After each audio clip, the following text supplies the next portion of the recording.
Assalamualaikum warahmatullahi wabarakatuh. Selamat malam, salam sehat. Apa kabar semua, sahabat-sahabat Pak Dokter? Semoga kalian tetap sehat ya, dan berada dalam lindungan Allah Subhanahu wa taala. Malam hari ini kita kembali bagi-bagi informasi. Untuk malam ini Pak Dokter mau menjelaskan mengenai kesehatan reproduksi remaja. Ini sebenarnya kalau di dalam kegiatan puskesmas ya, ini biasanya diberikan pada remaja-remaja SMP kelas 1 dan SMA kelas 1 ya. Ini mengenai kesehatan reproduksi remaja. Kalau kita bicara mengenai kesehatan reproduksi, yang terpikir biasanya apa? Ya, apa coba? Oke, kalau yang tahu komen di bawah ya. Oke, sebelum lanjut pastikan dulu ya bahwa kalian semua sudah subscribe ke channel Pak Dokter, yaitu Petualangan Pak Dokter, dan berikan like serta komen. Kemudian tonton videonya sampai habis supaya nanti informasi yang Pak Dokter sampaikan ini dapat kalian terima secara lengkap ya. Baik, kita lanjut dulu ya, tapi sebelumnya kita intro dulu.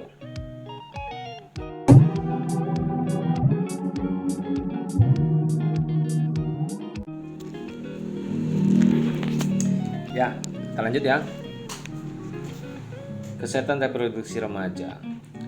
Secara definisi, kesehatan reproduksi itu adalah suatu keadaan yang sejahtera dari fisik, mental, maupun sosial yang memungkinkan orang hidup produktif. Sedangkan reproduksi itu dari dua kata ya, yang berarti kembali, dan produksi yang membuat atau menghasilkan sesuatu, itu produksi. Jadi kalau misalkan kayak pabrik mobil, dia membuat dan menghasilkan mobil. Kalau pabrik elektronik, dia membuat dan menghasilkan elektronik ya, tentunya mungkin TV, lemari es, seperti itu ya. Tapi kalau produksi manusia, artinya membuat manusia ya, artinya menghasilkan manusia lagi. Jadi itulah yang disebut dengan reproduksi ya, artinya manusia menghasilkan manusia. Supaya apa? Supaya terjaga kelestarian hidupnya. Kalau nggak seperti itu, mungkin kita sudah punah karena nggak ada keturunannya lagi. Jadi kalau misalkan manusia ini sudah tua, kemudian meninggal, kemudian kalau dia nggak punya anak, nggak punya keturunan, udah berarti nggak ada lagi keturunan, kelestarian hidupnya, punah lah dia. Sama kayak hewan yang mungkin yang seperti yang kita tahu yang mungkin sudah punah, mungkin dinosaurus ya, atau keluarga hewan-hewan purba yang semuanya sudah punah, itu tidak ada lagi kelestarian hidupnya, makanya mereka punah. Manusia pun seperti itu, apabila tidak ada keturunan, maka ya stop sampai di dia aja gitu, nggak ada lagi penerusnya. Jadi reproduksi remaja adalah kesehatan reproduksi remaja adalah suatu keadaan sejahtera dari fisik, mental, dan sosial yang memungkinkan untuk hidup produktif. Serta siklus kehidupan manusia dalam menghasilkan keturunan, menghasilkan manusia lainnya. Ya, sekarang karena ini adalah berkaitan dengan remaja, kita harus tahu juga ya, apa sih definisi remaja. Jadi kalau kita bicara remaja, secara definisi, remaja itu adalah masa peralihan dari masa kanak-kanak ke masa dewasa. Jadi sebenarnya masa remajanya adalah masa transisi, mungkin bisa dibilang seperti itu. Kenapa? Karena masa anak-anak sudah ditinggalkan, tapi masa dewasa belum sampai. Jadi mereka ini berada di tengah-tengah. Jadi anak-anak, dewasa, mereka ada di tengah-tengah, itu remaja. Sehingga ya tidak heran kalau misalkan secara emosional para remaja ini mungkin emosinya meluap-luap gitu. Kenapa? Karena dia pengen mencari identitas dirinya. Kesehatan reproduksi remaja adalah suatu kondisi sehat yang menyangkut sistem, fungsi, dan proses reproduksi yang dimiliki oleh remaja. Oke, kita lihat ada masa remaja itu terbagi menjadi 3 ya. Yang pertama adalah masa remaja awal. Ini usianya 10 sampai 12 tahun. Jadi kalau kita lihat di ini ya di pada masyarakat gitu. Masa remaja awal ini mungkin kalau berdasarkan tingkat pendidikan gitu ya. Masa remaja awal ini mungkin anak-anak pada usia pada kelas 5 6 SD lah. Atau mungkin kalau di sekolahnya cepat mungkin ada yang sampai kelas 1 SMP ya, kelas 12 tahun. Ya umur itulah ya. Untuk masa remaja awal ini. Apa sih ciri khasnya apa? Kira-kira yang pertama adalah mereka ini lebih dekat dengan teman sebaya. Jadi kalau misalkan mereka punya teman akrab, temennya itu aja.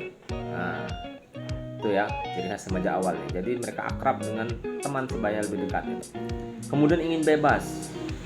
Ya, mereka nggak mau lagi nih dianggap anak-anak, pengen bebas. Kalau anak-anak mungkin dikekang ya, ini nggak boleh, itu nggak boleh gitu kan, oleh orang tuanya, oleh ibunya juga, ini nggak boleh, itu nggak boleh. Nah, pada masa-masa remaja awal mereka ini ingin bebas. Kenapa? Karena mereka merasa mereka sudah meninggalkan masa kanak-kanak, masa anak-anak. Kemudian lebih banyak memperhatikan keadaan tubuhnya dan mulai berpikir abstrak. Nah, pada masa remaja awal ini memang sudah terjadi perubahan dari bentuk tubuh, terutama remaja putri ya. Sehingga pada remaja awal ini akan lebih banyak memperhatikan keadaan tubuhnya.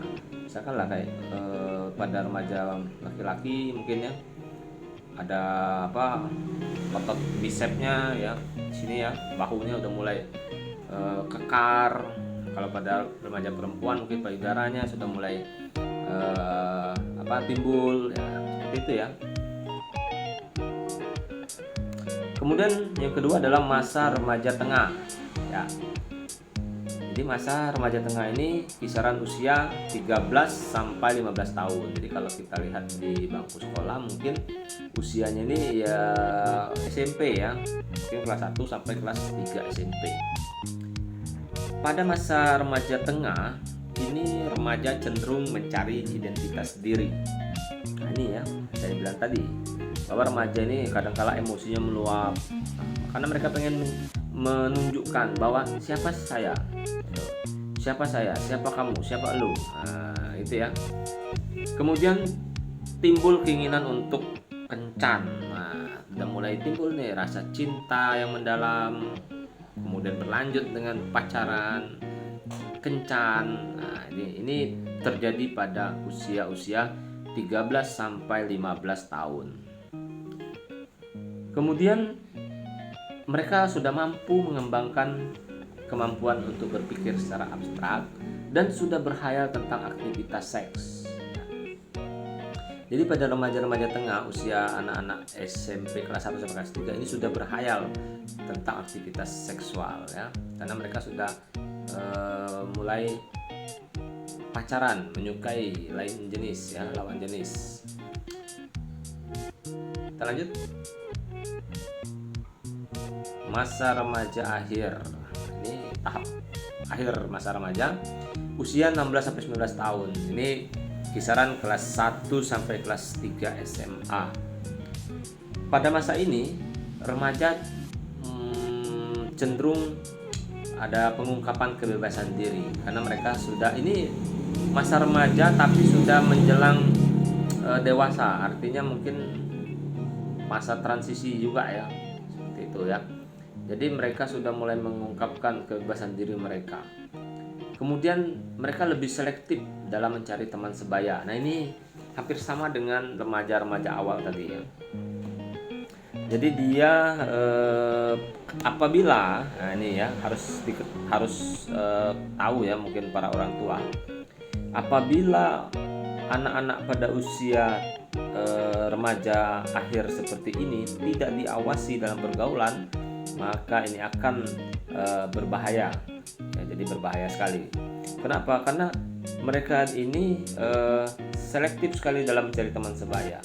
Nah, yang kita takutkan mereka jatuh pada pergaulan yang bebas atau pergaulan yang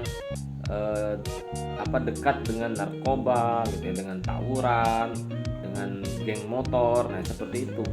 Jadi yang kita takutkan sebagai orang tua, anak-anak kita terjerumus kepada hal-hal seperti itu ya. Kemudian masa remaja akhir ini juga mempunyai citra jasmani dirinya, dapat mewujudkan rasa cinta dan sudah mampu berpikir abstrak. Nah, bedanya dengan remaja akhir ini, mereka baru mengembangkan. Ini sudah mampu berpikir secara abstrak. Ya, kita lihat apa perbedaan fisik antara remaja laki-laki dan remaja perempuan.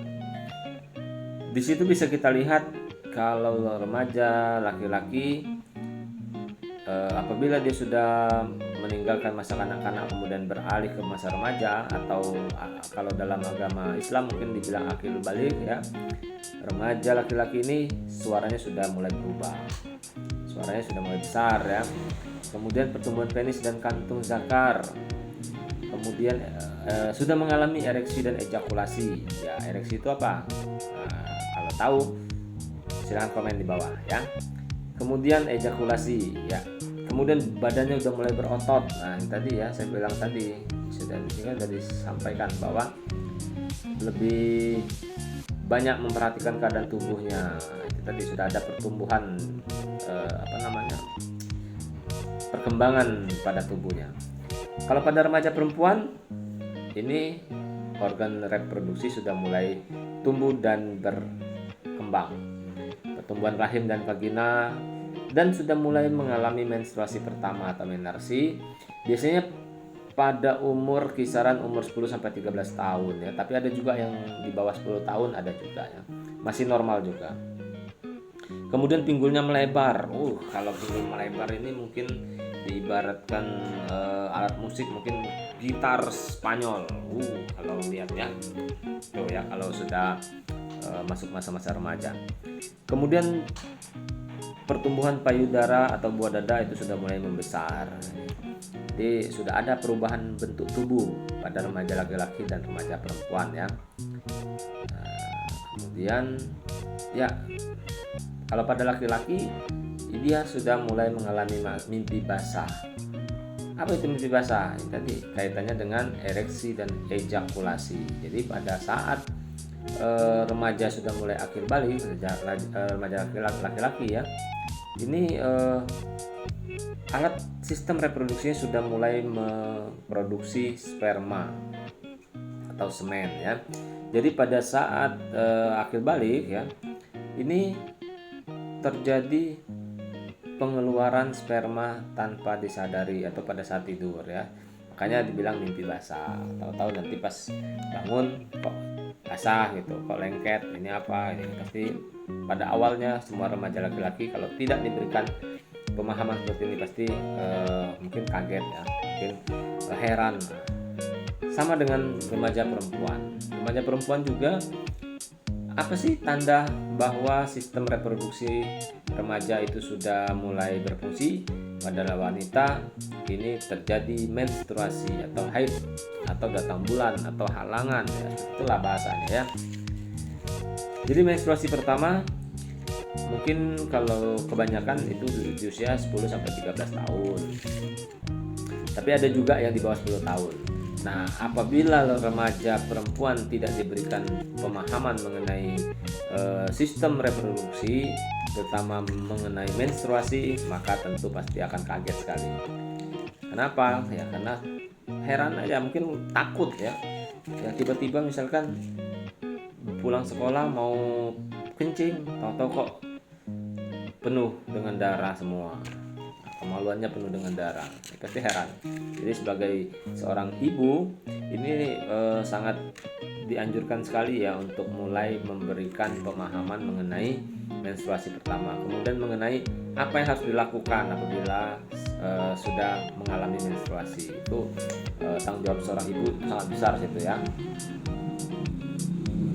Oke, kemudian ya ini kita lihat ada gambar anatomi dari alat reproduksi laki-laki. Ya, bisa kita lihat di situ mulai dari kandung kemih sampai ke ya kantung, banyak nih ya, ada saluran sperma, ada kelenjar prostat. Oke, kita lewat aja. Ini alat reproduksi wanita. Ada alat reproduksi wanita ini ada yang namanya indung telur ya, atau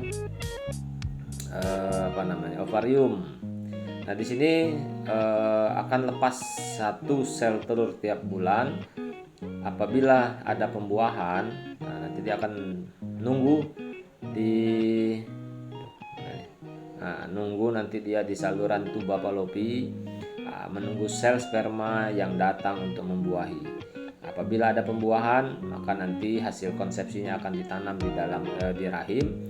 Namun apabila tidak ada pembuahan, maka dia akan luruh atau luntur. Nah, itulah yang nanti akan menjadi menstruasi pada wanita. Siklusnya ini adalah siklus bulanan. Jadi setiap bulan pada wanita yang masih normal secara reproduksi, maka akan mengalami menstruasi tiap bulannya. Kisaran siklusnya ada 28 hari sampai dengan berapa dia? Pokoknya kalau rata-rata 28 hari ya. Kesehatan kelamin wanita. Jadi pada wanita, vagina atau alat kelamin wanita ini penting sekali untuk dijaga kebersihannya. Apabila tidak dijaga kebersihannya secara hygiene, itu tidak dijaga, maka akan terdapat gangguan-gangguan yang dapat timbul, yaitu keluarnya cairan yang berlebihan ya. Jadi normalnya vagina itu akan mengeluarkan cairan ya, terutama apabila pada saat wanita itu sedang terangsang secara aktivitas seksual, baik itu aktivitas seksual ataupun terangsang secara ya seperti itu ya.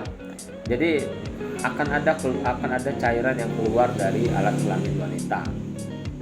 Itu normal. Tapi kalau misalkan ada dalam kondisi yang tidak normal atau secara kondisi patologis, ini cairan tersebut akan keluar jauh lebih banyak ya, yang biasa disebut dengan keputihan ya. Kemudian aromanya tidak enak, mungkin bisa busuk, bisa amis, bisa kayak ikan busuk ya, seperti itu. Jadi aromanya tidak enak. Kemudian berbagai penyakit akibat kelembapan yang tidak terjaga atau perawatan yang salah. Ini banyak juga penyakitnya. Biasanya paling banyak itu adalah jamur ya. Kenapa? Karena lembab, keputihan yang banyak, kemudian tidak rajin ganti celana dalam, itu akan menyebabkan jamur tumbuh subur nanti di sekitar vagina. Kemudian kebiasaan menyemprotkan wewangian. Nah ini ya, ini pada wanita ada juga nih, vagina disemprot dengan Stella seperti itulah ya mungkin ya. Ini bisa menyebabkan alergi dan iritasi. Ini nggak boleh ya.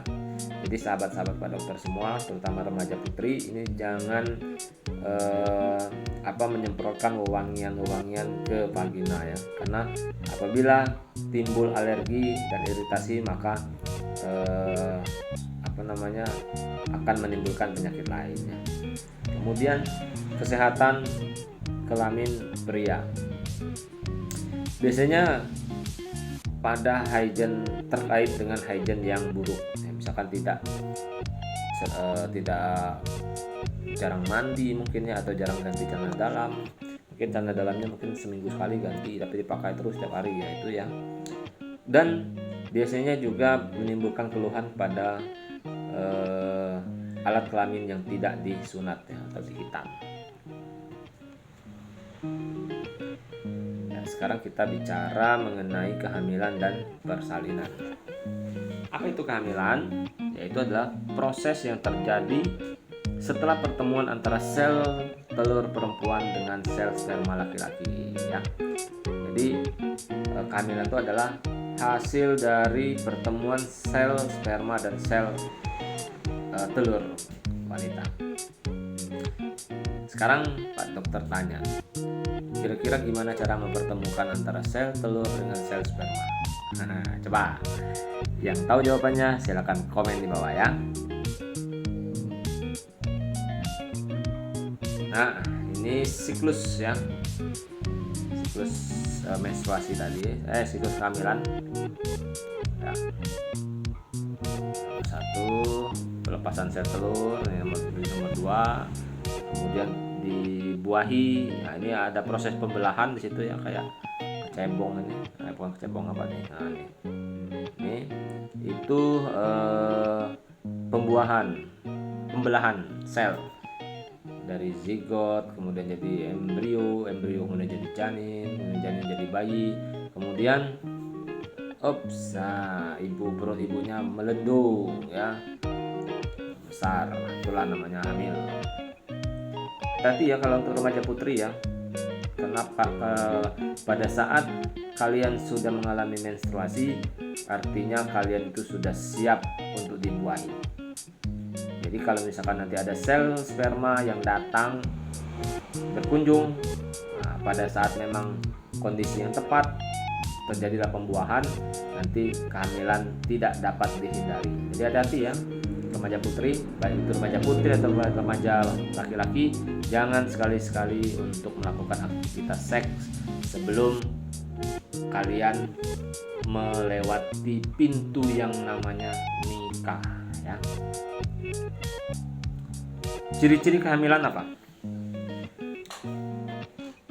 Yang pertama adalah tidak haid lagi, artinya tidak halangan. Nah, ini kadangkala yang punya remaja perempuan ini ibunya sangat-sangat panik kalau misalkan, kenapa putri saya bulan ini kok tidak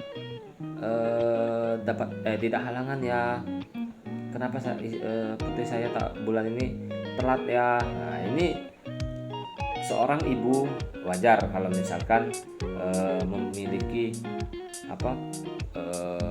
anggapan mungkin yang macam-macam apabila putrinya ini telat datang bulan. Padahal banyak juga sih yang kondisi-kondisi yang mungkin memang bisa menyebabkan datang bulannya menjadi terlambat ya. Seperti kondisi stres ya, banyak pikiran. Jadi kalau pada remaja putri yang mungkin dalam minggu-minggu ini atau bulan ini sedang menjalani ujian, nah ini tingkat stresnya kan tinggi, sehingga kebanyakan juga haid atau menstruasinya juga terlambat atau terganggu siklusnya. Tapi kalau pada kehamilan ini haidnya memang tidak ada, jadi 1 bulan pertama tidak haid ya, sampai 9 bulan itu tidak ada haid wanita datang bulan ya kalau sudah hamil. Kemudian ciri kehamilan yang lain ya, ini subjektif aja, tidak semua orang juga mungkin tidak mengalami ya, ada juga tidak mengalami, tapi ada juga yang mengalami sampai muntah hebat, mual hebat, sampai lemas badannya ada juga.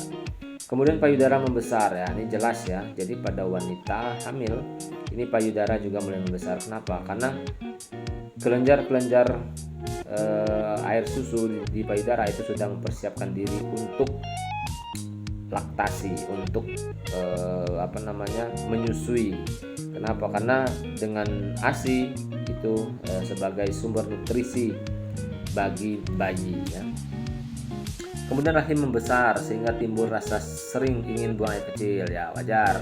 Kenapa? Karena rahim itu menekan kantong kemih bagian bawah sehingga ya sering kencing ya. Kemudian warna kulit di sekitar puting susu bertambah gelap. Nah, ini di aerola namanya, aerola mame. Jadi biasanya kan tidak begitu warnanya, mungkin coklat-coklat muda seperti itu ya. atau kemerahan ya. Tapi pada saat hamil ini bertambah menjadi gelap. Kemudian ada juga muncul garis-garis gelap dari arah pusar ke kemaluan. Oke, kita lanjut. Keguguran. Apa itu keguguran? Nah, ini biasanya pada remaja putri maupun remaja laki-laki yang sudah terlibat cinta monyet, asmara buta dan kencan buta, kemudian sudah melakukan aktivitas seksual sehingga wanitanya, remaja putrinya hamil, yang remaja laki-lakinya tidak bertanggung jawab, sehingga terjadilah aborsi ya. Jadi keguguran itu merupakan suatu bentuk aborsi spontan, yaitu keluarnya janin sebelum waktunya, biasanya pada kehamilan muda 1-3 bulan pertama. Ya biasanya tuh sudah ini ya, kalau janin keluar tepat waktu itu biasanya 9 bulan. Tapi ini biasanya pada hamil muda 2 bulan pertama 20 minggu ya. 20 minggu sekitar itulah ya. Jadi nggak nyampe ya. Nah, sekitar 12 minggu itu sudah lahir bayinya, keguguran namanya.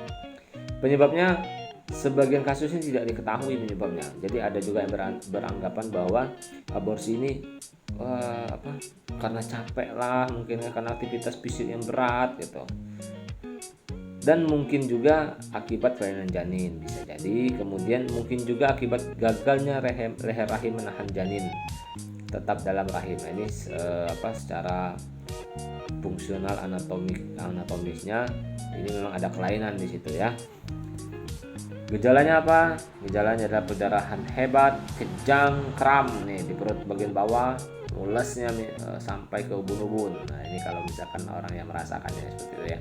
Kemudian nyeri punggung. Ya perdarahan hebat seperti itulah, seperti digambar ya. Banyak sekali darahnya menggenang, biasanya seperti itu. Sampai lemas ibunya. Dan aborsi yang seperti ini banyak sekali yang menyebabkan kematian bagi ibu. Jadi kan rugi sekali ya remaja putri. Udah nggak diberi tanggung jawab, kemudian juga meninggal juga dan mendapat dosa juga ya karena aborsi. Tentunya dalam agama, semua agama tidak membolehkan aborsi kecuali memang ada kondisi-kondisi tertentu yang lebih diprioritaskan untuk menyelamatkan nyawa ibu, mungkin itu diperbolehkan ya. Artinya ada indikasi medisnya. Pengguguran kandungan dengan sengaja. Nah, ini yang paling banyak sekali dilakukan oleh pasangan-pasangan muda atau pasangan-pasangan yang sudah terlibat kencan buta atau pasangan yang monyet bercinta. Nah, itu ya. Biasanya pengguguran kandungan dengan sengaja ini alasannya karena mereka belum menikah. Ya siapalah yang menikah kalau usianya masih 15 tahun, 16 tahun gitu kan. Kemudian usia terlalu muda juga, kemudian memiliki penyakit tertentu. Nah ini seperti saya bilang tadi bahwa ada indikasi medis yang memungkinkan pada kondisi-kondisi tertentu, sehingga janin harus dikeluarkan atau harus digugurkan. Ini sih kalau ada indikasi medis boleh karena lebih memprioritaskan kesehatan dan keselamatan sang ibu. Tujuan pengguguran kandungan atas indikasi medis. Ya, ini ya. Alasannya adalah untuk menyelamatkan nyawa ibu yang terancam jika kehamilan dipertahankan. Seperti tadi, kalau misalkan sang ibu sakit jantung misalkan atau asma yang berat sehingga kehamilan tidak bisa diteruskan. Apa akibat dari pengguguran kandungan? Yang pertama, akibat dari pengguguran kandungan ini hanya diderita oleh remaja putri, ya, wanita yang merasakan. Jadi harus ini benar ya, jangan sampailah kalian mengalami seperti ini ya. Yang pertama adalah perdarahan, darahnya hebat tuh tadi. Kemudian ada luka pada leher rahim dan rahim. Kemudian ada komplikasi saluran kencing dan ginjal, bahkan ginjal nanti bisa rusak ya karena infeksi. Kemudian ari-ari atau plasenta itu dapat tinggal dalam rahim sehingga menyebabkan infeksi nanti. Kemudian kemandulan yang diakibatkan karena infeksi dan kematian si ibu, biasanya seperti itu. Aduh, paling banyak ya akibat aborsi itu adalah infeksi sampai kematian sang ibu karena pendarahan. Ternyata undang-undang tentang aborsi sudah ada ya guys. Nih, pasal 346 KUHP, apabila perempuan dengan sengaja menyebabkan gugur atau mati kandungan atau menyuruh orang lain untuk itu dihukum penjara selama-lamanya 4 tahun. Ya. Infeksi saluran reproduksi. Nah, ini infeksi saluran reproduksi atau ISR tanpa melalui hubungan seksual, bisa terjadi tanpa melalui hubungan seksual atau bisa melalui hubungan seksual. Nah, yang kita bahas di sini adalah yang melalui hubungan seksual, bisa gonore atau GO, sifilis, kutil kelamin, dan HIV/AIDS. Ya, ini dia ya gambar-gambar infeksi saluran reproduksi. Ada kencing nanah, GO, ada chlamydia, ada kutil kelamin, jengger ayam nih. Kalau bisa nggak ada gambarnya sini ya, kayak jengger ayam. Kemudian ada raja singa, sifilis.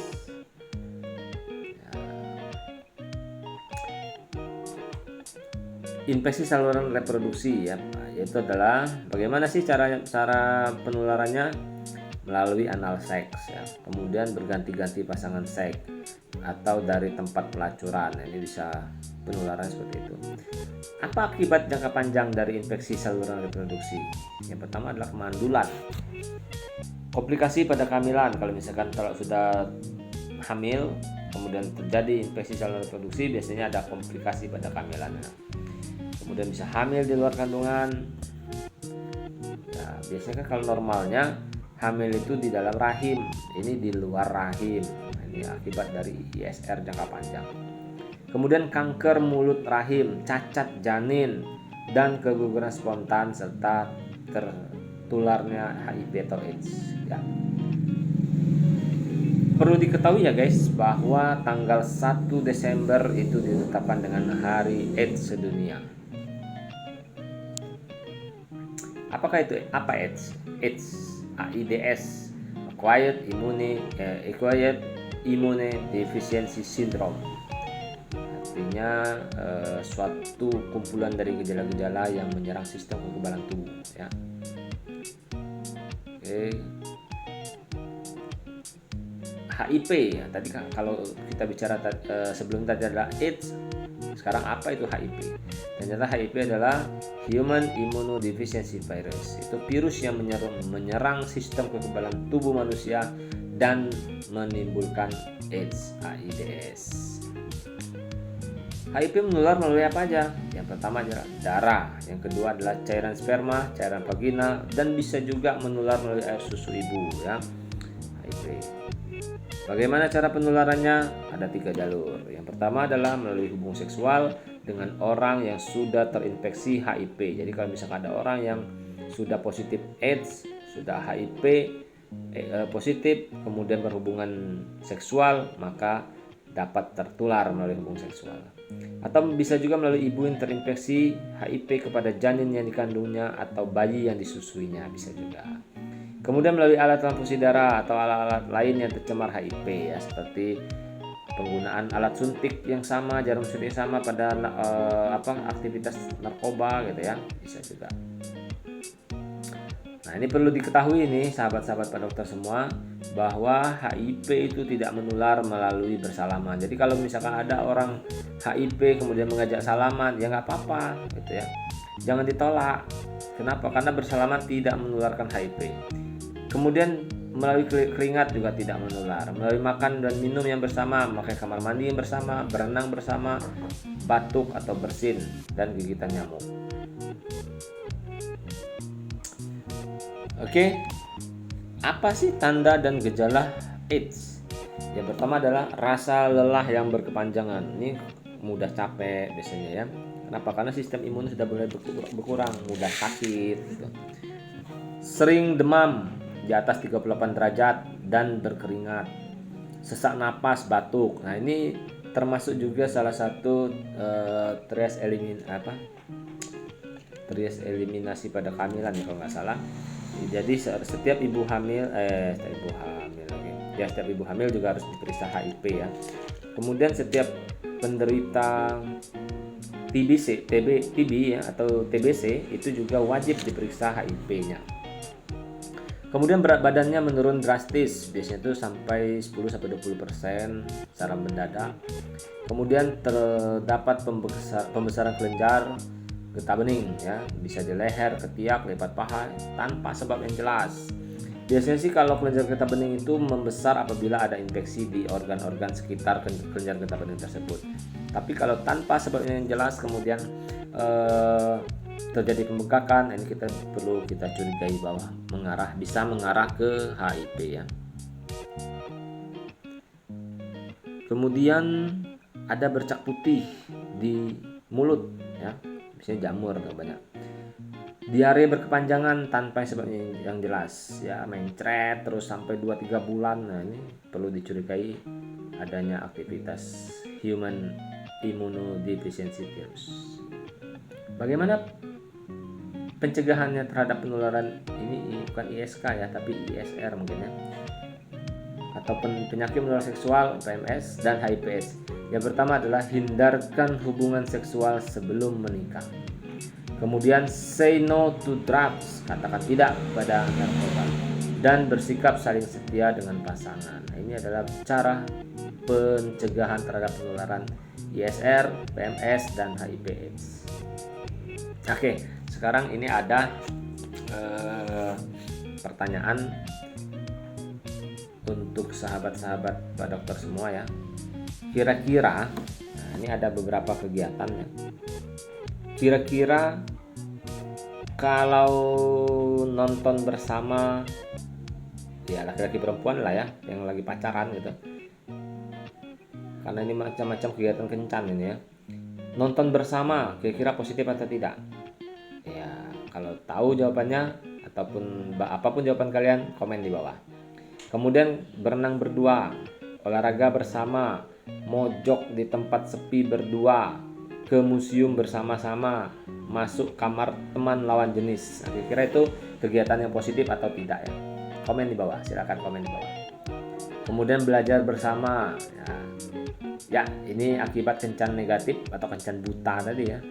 Bisa terjadi kehamilan pada remaja dengan akibat sering terjadi keguguran, proses melahirkannya sering sulit, resiko putus sekolah, bisa kematian ibu hamil ya, bukan ibunya yang hamil. Kemudian bisa juga menyebabkan gangguan jiwa ya, karena depresi. Oke, sekian dan terima kasih ya. Demikianlah informasi yang bisa Pak Dokter sampaikan pada kalian pada malam hari ini dalam bagi-bagi ilmu FAT 4 ya, 4. Silakan di-share sebanyak-banyaknya ke media sosial apabila informasi ini bermanfaat bagi kita, dan jangan lupa subscribe, like, dan komennya ya. Oke, selamat malam sahabat, salam sehat, salam Pak Dokter.